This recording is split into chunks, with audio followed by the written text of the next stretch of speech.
Welcome to the first Change Romans series. We are so glad to have you here. Woo! I did plan on getting sparklers, but everywhere's shut today because it's a public holiday, so I apologise. So what's happening is once a week, we're going to be bringing out a video of someone within our community who's just read the chapter. They're going to give you their 2 cents worth. What I want to do is just prove to everyone that you don't have to be a Bible historian, theologian, be a professor or whatever to read the Bible, but you can just pick it up. Any single person can pick it up, read it, and find their world full of hope. Romans 10:17 says, "So then faith comes by hearing, and hearing by the word."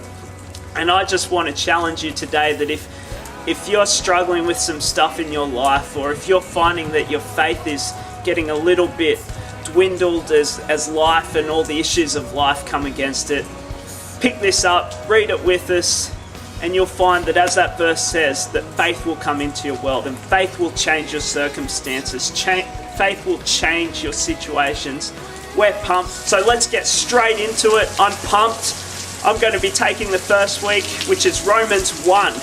Now, the whole context is that Paul's never been to Rome.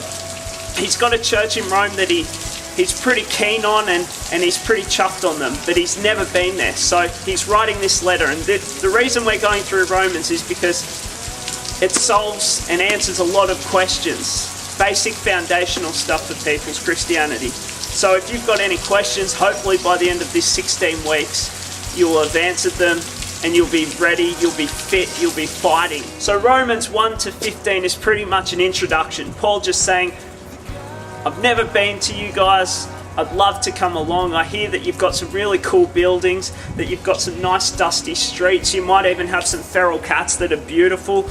Cook them up, maybe make some honey soy chicken or something like that. But he says in Romans 1:8, your faith is being reported all over the world. And you know, I'm just a simple guy, and I read the Bible, and I just think that it should be what it says.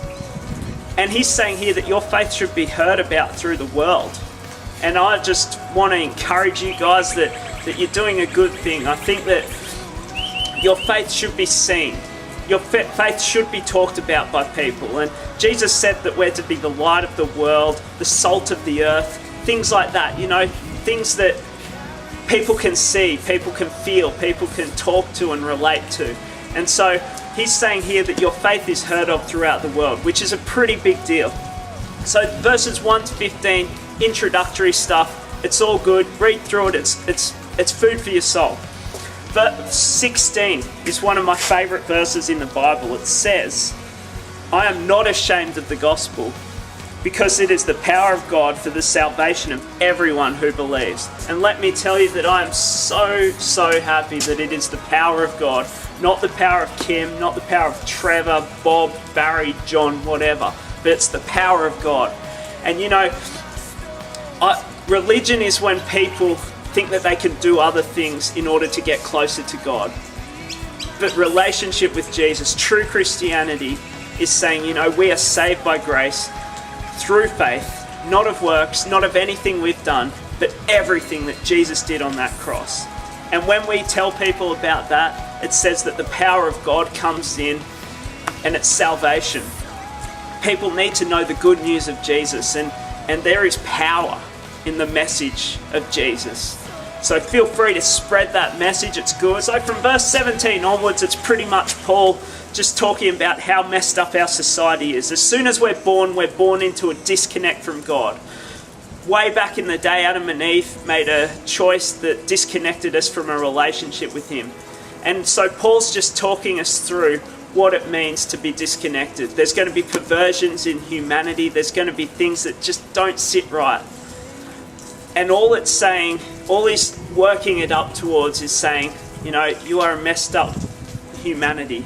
We all are. But there's hope in Jesus. So keep reading on, because that's coming. I'm excited for this. I'm so excited because we're just going to be getting into it as a community. Write your comments, write everything you can. Life's just going to be sweet. We love you guys so much. We want to encourage you. We're going to be having like 16 people talking about their chapters, and it's just going to be unreal. So join us for that.